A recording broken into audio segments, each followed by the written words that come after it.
आज की चर्चा में हम पर्यावरण के विभिन्न कार्बनिक एवं अकार्बनिक तत्वों के परिसंचरण एवं पर्यावरण में उत्पादकता की चर्चा करेंगे। पर्यावरण में विभिन्न कार्बनिक या अकार्बनिक तत्वों के परिसंचरण का अध्ययन जैव भू रासायनिक परिसंचरण के अंतर्गत किया जाता है। पर्यावरण एवं पारिस्थितिक तंत्र में जैविक अजैविक तत्व लगातार सक्रिय रूप से गतिशील रहते हैं। पदार्थों के ऐसे चक्रीय परिसंचरण को ही जैव भू रासायनिक चक्र कहा जाता है। बायो जियो केमिकल साइकिलिंग। पौधे अपनी वृद्धि के लिए सौर ऊर्जा, जल तथा वायुमंडल से कार्बन डाइऑक्साइड के अतिरिक्त मिट्टी से अनेक खनिज तत्व ग्रहण करते हैं, जो विभिन्न पोषणता स्तर के प्राणियों से होते हुए जीवों की मृत्यु के पश्चात पुनः मृदा में विलीन हो जाते हैं। पौधों द्वारा ऑक्सीजन, कार्बन, हाइड्रोजन एवं नाइट्रोजन बड़ी मात्रा में प्रयुक्त की जाती है। इसलिए इन तत्वों को वृहत पोषक तत्व या मैक्रोन्यूट्रिएंट्स कहा जाता है। इन वृहत पोषक तत्वों से कार्बोहाइड्रेट, प्रोटीन तथा फैट्स यानी वसा का निर्माण होता है। दूसरी ओर मैग्नीशियम, गंधक या सल्फर, फास्फोरस, जस्ता या जिंक, मैंगनीज, तांबा, लोहा आदि की महीन मात्रा में आवश्यकता होती है। इसलिए इन्हें सूक्ष्म पोषक तत्व या माइक्रोन्यूट्रिएंट्स कहा जाता है। जहाँ ऊर्जा एक बार जीवों द्वारा प्रयुक्त किए जाने के बाद पुनः उपयोग के लिए उपलब्ध नहीं होती है, अर्थात पर्यावरण एवं पारिस्थितिक तंत्र में ऊर्जा का भ्रमण चक्रीय न होकर एक रैखिक प्रवाह के रूप में होता है। वहीं खनिज तत्व बार बार पौधों द्वारा अवशोषित होकर विभिन्न जीवधारियों में से गुजरते हुए चक्रीय रूप से भ्रमण करते रहते हैं। ये जैव भू रासायनिक चक्र 3 प्रकार के होते हैं। एक जल चक्र, जिसे हम बचपन से जानते हैं, दूसरे गैसीय चक्र और तीसरे अवसादी चक्र। कार्बन चक्र, ऑक्सीजन चक्र, नाइट्रोजन चक्र, हाइड्रोजन चक्र आदि गैसीय चक्रों के उदाहरण हैं, जबकि गंधक चक्र, फास्फोरस चक्र आदि अवसादी चक्रों के उदाहरण हुए। गैसीय चक्र मूलतः वायुमंडलीय भंडार से प्राप्त होने वाले तत्वों से जुड़े हैं, जबकि अवसादी चक्र मुख्यतः स्थलमंडल से प्राप्त होने वाले तत्वों से संबंधित हैं। पर्यावरण में इन खनिज एवं गैसीय चक्रों का महत्वपूर्ण योगदान है, क्योंकि इससे पर्यावरण की व्यवस्था बनी रहती है तथा यह पारिस्थितिक तंत्र एवं पर्यावरण नियमित रूप से गतिशील रह पाता है। इन चक्रों के कुछ उदाहरण हम बाद में देखेंगे। पर्यावरण की दूसरी महत्वपूर्ण पक्ष जिसको हम लेंगे वो है पर्यावरण एवं पारिस्थितिक तंत्र में उत्पादकता यानी प्रोडक्टिविटी। पर्यावरण एवं पारिस्थितिक तंत्र में कार्बनिक पदार्थों के उत्पादन की दर को उत्पादकता कहा जाता है। जो पेड़ पौधे जो भोजन बनाते हैं, उन वस्तुओं को, उन भोजन को कार्बनिक तत्वों में शामिल किया जाता है, क्योंकि वो जीवधारियों द्वारा बनाए जाते हैं। जीवधारियों द्वारा बनाए जाने से प्राथमिक उत्पादकता यानी प्राइमरी प्रोडक्टिविटी स्वपोषित पौधों, जिन्हें ऑटोट्रोफ्स कहा जाता है, द्वारा की जाती है।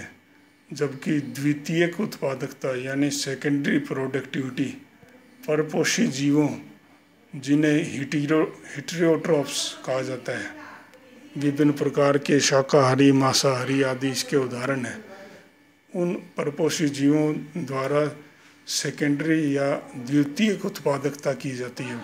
पौधों से जो भोजन ग्रहण होता है उससे अपना शरीर के उत्तक टिश्यू निर्माण करते हैं जो प्राणी, वो सेकेंडरी उत्पादकता के या द्वितीयक उत्पादकता से होता है। उत्पादकता को हम सकल तथा शुद्ध उत्पादकता के रूप में भी बांट सकते हैं।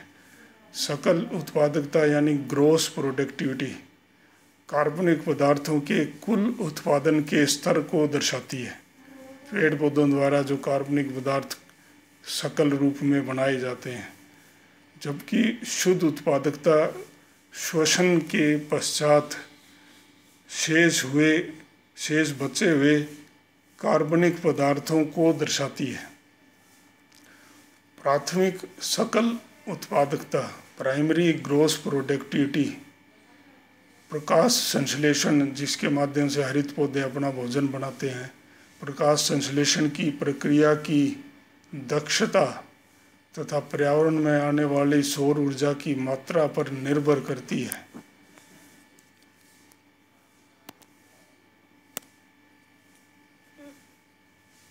चूँकि सौर प्रकाश की तीव्रता तथा अवधि विश्व के अलग अलग हिस्सों में एक समान नहीं होती है, इसलिए सकल प्राथमिक उत्पादकता यानी primary gross productivity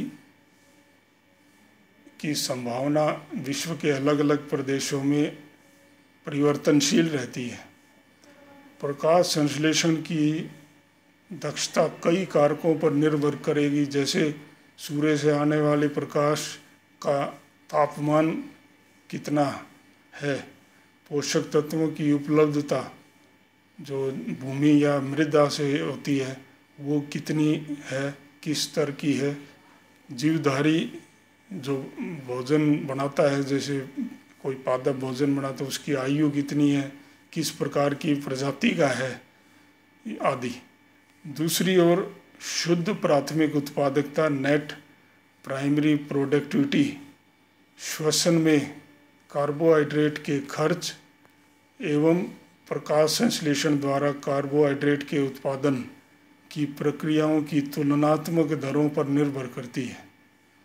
net primary productivity में जो श्वसन की प्रक्रिया में जो कार्बोहाइड्रेट खर्च होता है और प्रकाश संश्लेषण द्वारा कार्बोहाइड्रेट जो बनता है, इन दोनों के आपसी संबंध पर निर्भर करती है। इनमें से अगर प्रकाश संश्लेषण द्वारा उत्पादन अधिक होगा तो जितना खर्च हुआ उससे जितनी अधिकता होगी कार्बोहाइड्रेट उत्पादन की, वो शुद्ध प्राथमिक उत्पादकता पेड़ पौधों के लिए कहलाएगी। वनस्पति की सतह पर गिरने वाली प्रकाश ऊर्जा का केवल 1 से 5% ही खाद्य ऊर्जा के रूप में संचित होता है, अर्थात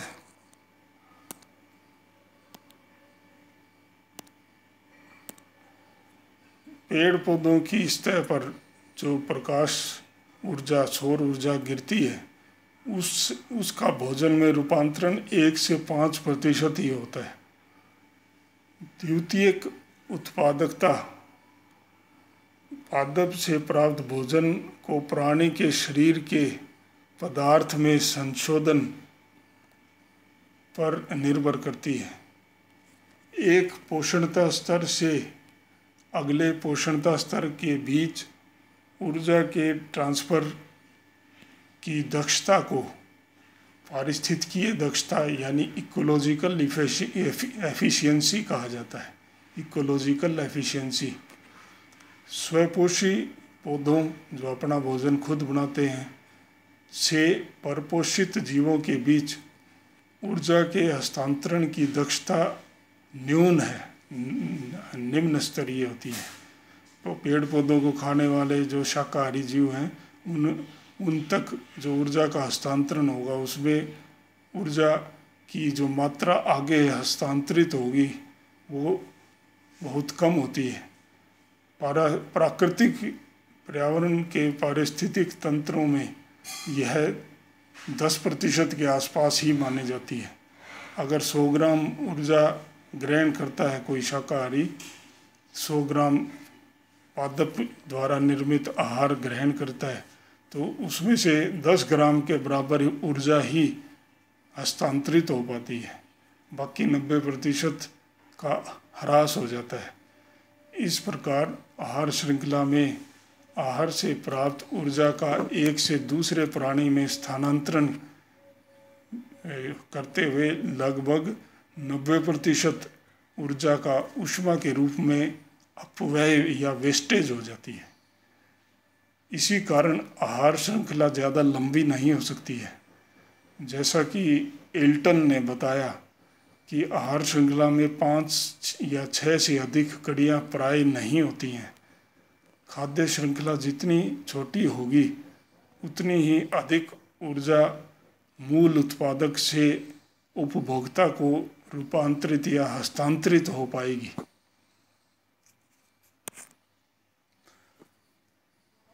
ऊपर वर्णित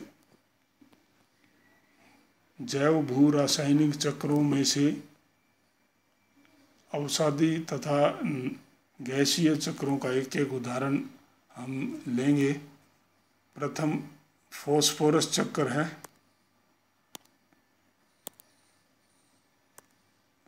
फॉस्फोरस चक्र अवसादी चक्र का उदाहरण है। पादप एवं प्राणी अपने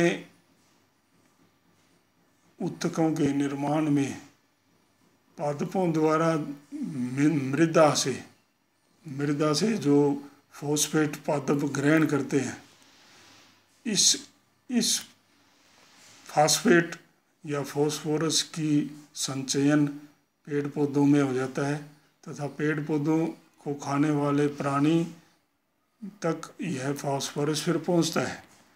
जब पेड़ पौधे और प्राणी खत्म होते हैं, मर जाते हैं, तो बैक्टीरिया वापस उनको गला सड़ाकर डिकम्पोज करके वियोजित करके वापस मृदा में अपन फॉस्फोरस को वापस भेज देता है।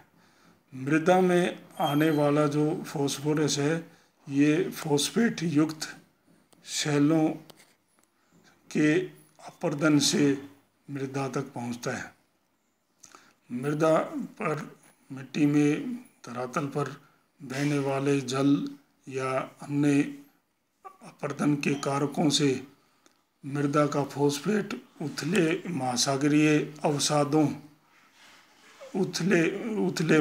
में अवसादी के रूप में पहुंचता रहता है। जब लहरों के द्वारा ये उथले महासागरीय फॉस्फोरस युक्त अवसाद गहरे महासागरों में पहुंचते हैं तो ये अपेक्षाकृत स्थायी रूप से विलोपित हो जाते हैं। लेकिन उथले सागर में निक्षेपित अवसाद महासागरीय आहार श्रृंखला का हिस्सा बन जाते हैं। वहाँ उथले महासागरों के जीव अपने भोजन में उनको ग्रहण करके महासागरीय आहार श्रृंखला में ले आते हैं। इस आहार श्रृंखला में छोटी मछलियों आदि को खाने वाले गुआनो पक्षी, जैसा कि दक्षिणी अमेरिका के पीरू तट के आसपास पाए जाते हैं, गुआनो पक्षी उन मछलियों को खाते हैं तो आहार श्रृंखला से पहुंचा हुआ फॉस्फोरस गुआनो पक्षियों तक पहुंचता है। वो जब ये गुआनो पक्षी तटीय भागों में आकर अपनी बीट करते हैं तो ये फॉस्फोरस वापस मृदा में पहुंच जाता है। इस प्रकार फॉस्फोरस का एक चक्रीय रूप में फॉस्फोरस का परिसंचरण होता है। इसे ही फॉस्फोरस चक्र कहा जाता है। ऐसे ही नाइट्रोजन चक्र का भी वर्णन कर सकते हैं। पादप एवं प्राणी जब उनके शरीर खत्म हो जाते हैं तो बैक्टीरिया उनके शरीर में मौजूद नाइट्रेट या नाइट्रोजन के संचित भंडार को तोड़कर अमोनिया में बांट देता है, अमोनिया में तोड़ देता है। और ये अमोनिया बैक्टीरिया द्वारा मिट्टी में संयोजित कर दिया जाता है, फिक्स कर दिया जाता है। तो इस प्रकार मृदा में नाइट्रेट पहुंचने का एक मार्ग तय होता है। मृदा में मौजूद नाइट्रेट से पेड़ पौधे अपने प्रोटीन का या भोजन का, अपने शरीर के ऊतकों का निर्माण करते हैं और वापस पेड़ पौधों से ये भोजन प्राणियों में होते हुए एक चक्र का एक हिस्सा निर्मित करते हैं। मृदा में मौजूद नाइट्रेट को नाइट्रोजन हटाने वाले बैक्टीरिया, जिन्हें डीनाइट्रीफाइंग बैक्टीरिया कहा जाता है, ये ग्रहण करके वायु में पहुंचा देते हैं। वायुमंडल की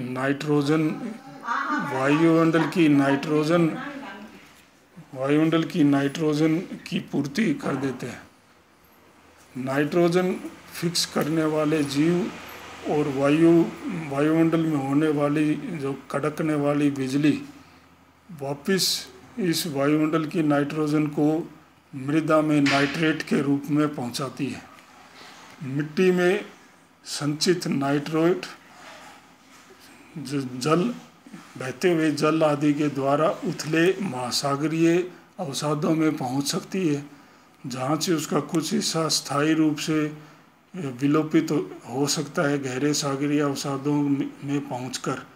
लेकिन उथले महासागरीय अवसादों में संचित नाइट्रोजन का एक हिस्सा महासागर की आहार श्रृंखला में छोटे जीवों के द्वारा, छोटी मछलियों के द्वारा गुआनो पक्षी के भोजन में पहुंच जाता है। गुआनो पक्षी जब बीट करता है तटीय भागों में, तो ये नाइट्रोजन जो समुद्र में सागर के जल में पहुंची थी वो वापस मृदा में पहुंच जाती है। मृदा के नाइट्रेट भंडार में, नाइट्रोजन भंडार में वापस जमा हो जाती है और इस प्रकार नाइट्रोजन का चक्र पूरा होता है।